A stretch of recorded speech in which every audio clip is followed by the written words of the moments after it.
विचारों की बिजली। हमारी मानसिक विद्युत में से प्रति क्षण जो लहरें उठती रहती हैं उन्हें विचार नाम से पुकारते हैं। विचार केवल एक शब्द नहीं वरन एक मूर्तिमान पदार्थ है जिसे वैज्ञानिक यंत्रों की सहायता से प्रत्यक्ष देखा जाने लगा है। अमेरिका में ऐसे फ़ोटो खींचने के कैमरे बना लिए गए हैं जो विचारों की तस्वीरें साफ साफ खींच लेते हैं। तुम जिस वस्तु का चिंतन कर रहे हो उसी वस्तु के समान मानसचित्र बनने लगते हैं। उन यंत्रों की सहायता से स्थूल वस्तुओं की भांति उन मानस चित्रों का भी फ़ोटो खींच जाता है। विचार हर घड़ी मस्तिष्क में से निकलकर बाहर की ओर उड़ते रहते हैं। उन उड़ते हुए विचारों की तस्वीर ठीक वैसे ही आती है जैसे कि मनुष्य की कल्पना।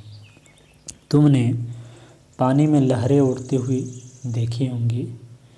ये चाहे किसी जगह से उठी हों पर समाप्त वहीं जाकर होगी जहाँ पानी का अंत होता होगा। पानी का अंत चाहे कितनी ही दूर हो और लहर चाहे कितनी ही छोटी हो वह बराबर बहती रहेगी और जब किनारे पर पहुँच जाएगी तो पृथ्वी की आकर्षण शक्ति उसके वेग को अपने अंदर खींच लेगी। विचार भी मानसिक विद्युत की लहरें हैं और ये विश्व ब्रह्मांड में व्याप्त आकाश अर्थात ईथर तत्व में उठती हैं। आकाश अनंत है, उसकी कहीं अनंत अंत न होने के कारण उन लहरों का भी कहीं अंत नहीं होता और वह निरंतर बहती ही रहती है। विचार विभिन्न प्रकार के होते हैं, उस भिन्नता के कारण उनके रंग रूप में भी फर्क पड़ जाता है, इसलिए वे सब आपस में मिलजुल कर एक नहीं हो जाते वरन अलग अलग बने रहते हैं। हाँ, एक समान विचार दूर दूर से इकट्ठे होकर घने होते रहते हैं। जैसे अलग अलग स्थानों से उड़ी हुई भाप एक जगह जमा होते होते बादल बन जाती है। बिजली में आकर्षण शक्ति भी होती है, इसलिए ये विचार एक दूसरे को खींचते रहते हैं। तुम जैसे विचार करते हो मस्तिष्क में उसी प्रकार की आकर्षण शक्ति पैदा होती है और वह उसी प्रकार आकाश में उड़ने वाले विचारों को पकड़कर अपने अंदर खींच लेती है। इसलिए जो बात तुम सोचते हो उसके संबंध में बहुत सी नई बातें मालूम कर लेते हो। इसका कारण यह है कि उस प्रकार का विचार कभी किन्हीं व्यक्तियों ने किया होगा और उनका अनुभव जो उड़ता फिर रहा था तुम्हें मिल गया। परोपकार और भलाई के विचार करने से वैसे ही विचारों का जमाव होता है और हृदय बड़ी शांति तथा शीतलता का अनुभव करता है। इसके विपरीत क्रोध, घृणा, पाप, कपट के विचार करने पर वे भी अपनी जाति वालों को बुला लेते हैं और वे अपने दाहक गुणों के कारण मन को बेचैन बना देते हैं। कई महापुरुष प्रत्यक्षतः संसार की भलाई का कोई अधिक काम नहीं करते, परंतु वे उच्च कोटि की पवित्र विचारधारा संसार में प्रवाहित करते रहते हैं। तदनुसार जनता को इतना लाभ पहुंचता है जितना हजार आदमियों के शारीरिक कार्यों से नहीं हो सकता। अनेक महात्मा पर्वतों की कंदराओं में तप करते रहते हैं। यह नहीं समझना चाहिए कि वे अपनी मुक्ति या स्वर्ग कामना के लिए परिश्रम कर रहे हैं। असल में तप द्वारा वे अपने आत्म विद्युत को बहुत तीव्र और उसके द्वारा अपने पवित्र विचारों का ब्रॉडकास्ट करते रहते हैं, जिन्हें सांसारिक मनुष्य अपने मानस रेडियो यंत्रों पर भली प्रकार सुन सके। महात्मा गांधी सत्याग्रह के लिए ज़्यादा तादाद में स्वयंसेवक नहीं चाहते। वे कहते हैं कि यदि पर्याप्त आत्मिक शक्ति वाले थोड़े से आदमी हों तो भी सफलता मिल सकती है। जो आदमी चाहे जैसे उल्टे सीधे विचार करते रहते हैं उन्हें जानना चाहिए कि बुरे विचार अपने जाति वालों को बुलाकर तुम्हारे ऊपर लाद देंगे और जीवन को बड़ा दुखमय बना देंगे। पाप पूर्ण इच्छा करने से उसका असर दूसरों के लिए उत्पन्न होता है, इसलिए संसार में बुराई बढ़ती है। अतएव सदा सावधान रहना चाहिए कि पापमय विचार मन में न घुसने पाए। जब उनका उदय हो उसी क्षण धकेल कर बाहर निकाल देना चाहिए। अपनी और संसार के सर्वोत्तम सेवा इसी में है कि तुम सदा पवित्र विचार करो। प्रेम, दया, परोपकार, सहानुभूति के विचार अपनी सच्ची उन्नति और दूसरों की सच्ची सेवा करने के निश्चित मार्ग। साधारण रीति से किए जाने वाले विचार हल्के होते हैं और उनका असर भी हल्का होता है, किंतु जब ये गहरे अंतराल तक पहुंचकर विश्वास का रूप धारण कर देते हैं तो इनका बड़ा अद्भुत असर दिखाई पड़ता है।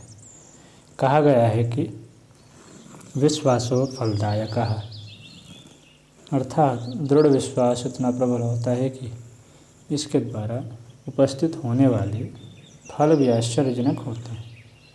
एक चिकित्सक चिकित्सा शास्त्र में बड़ा कुशल है, रोग विज्ञान का वह बड़ा भारी पंडित है। औषधियाँ एक से एक बढ़िया रखता है, किंतु रोगी को उसके इलाज से कुछ भी फायदा नहीं पहुंचता है। दूसरा वैद्य जो बीमारी के बारे में बहुत ही कम जानता है, मामूली सा चूरन चटनी दे देता है तो बीमार को फौरन ही फायदा होता है। इसका कारण विश्वास है। रोगी को उस विद्वान चिकित्सक पर विश्वास न था, किंतु उस अनाड़ी वैद्य पर उसे भरोसा था। इसलिए वे कीमती दवाएं बेकार हो गई और घास फूस संजीवनी साबित हो गई। डॉक्टर लोग अब इस बात को स्वीकार करते हैं कि विश्वास से बढ़कर और कोई दवा नहीं है। सच्ची बात तो यह है कि इलाज तो एक बहाना है, उसका असर 10% और विश्वास का असर 90% होता है। लोग अपने विश्वास के आधार पर अच्छे होते हैं, किंतु समझते यह हैं कि हमें दवा ने अच्छा कर दिया। हम देखते हैं कि नदी, पर्वत, मूर्ति, मठ, मंदिर, देवी देवता आदि को पूजने वालों को यही वस्तुएं उनकी इच्छित कामना पूरी करती हैं और मनचाहा फल देती हैं। वैसे इन जड़ वस्तुओं में अपनी निज की कुछ भी शक्ति नहीं है।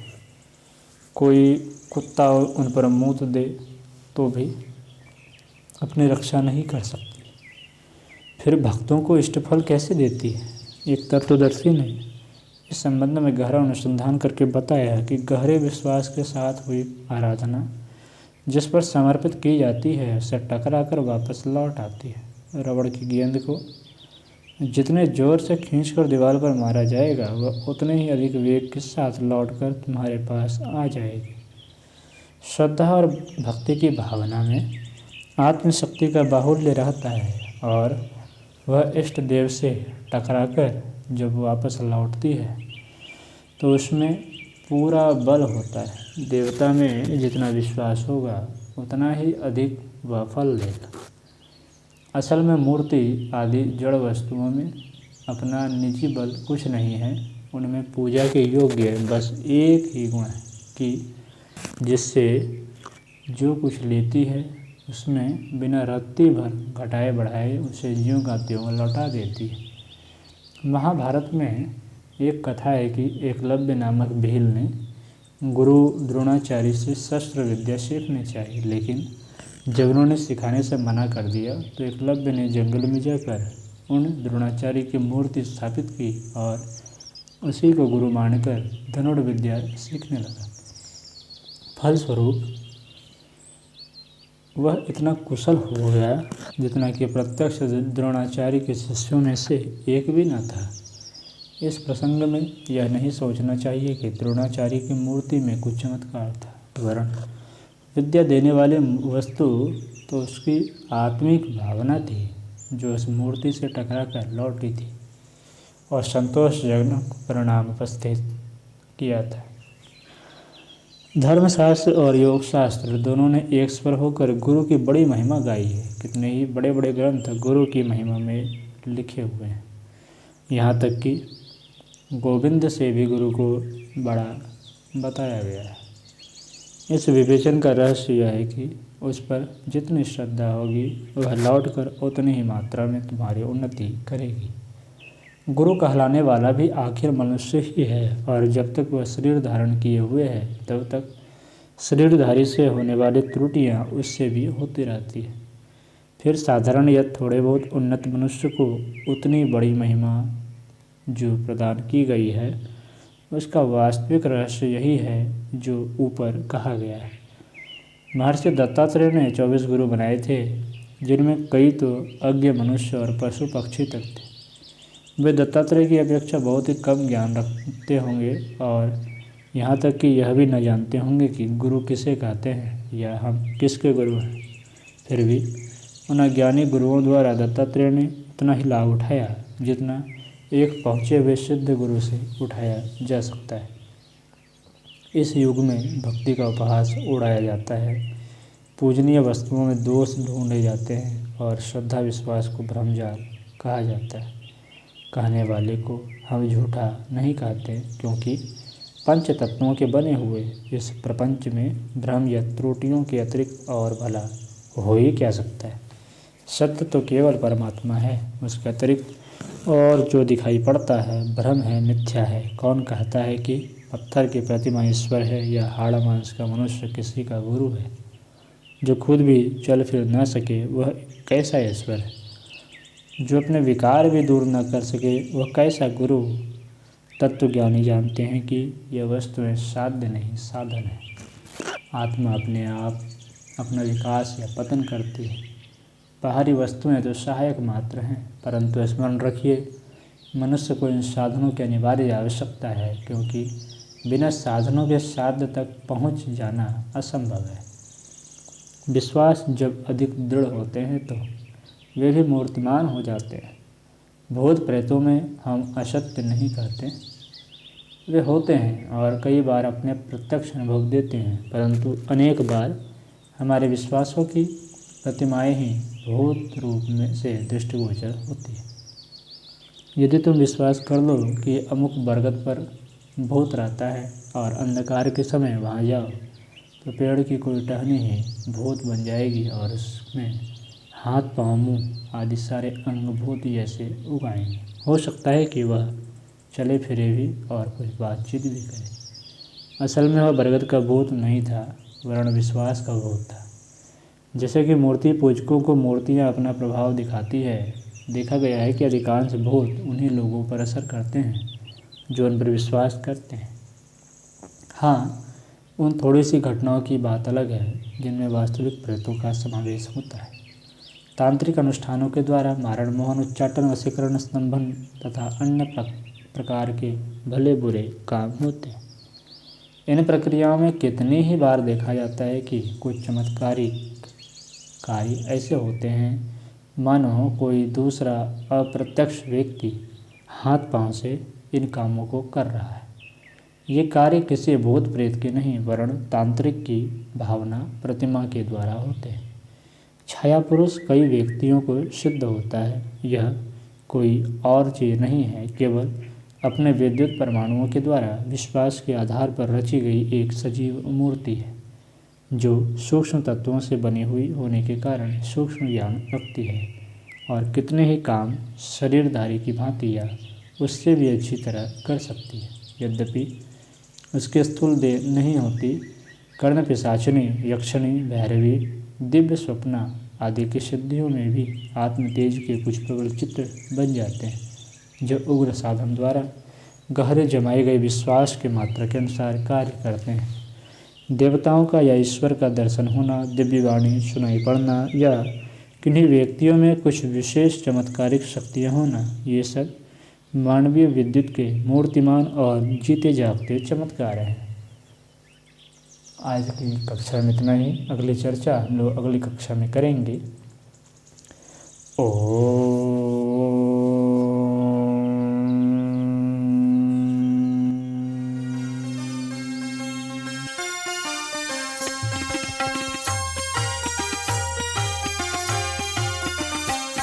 चलो गुरुदेव के सपने सजाने की शपथ ले लें।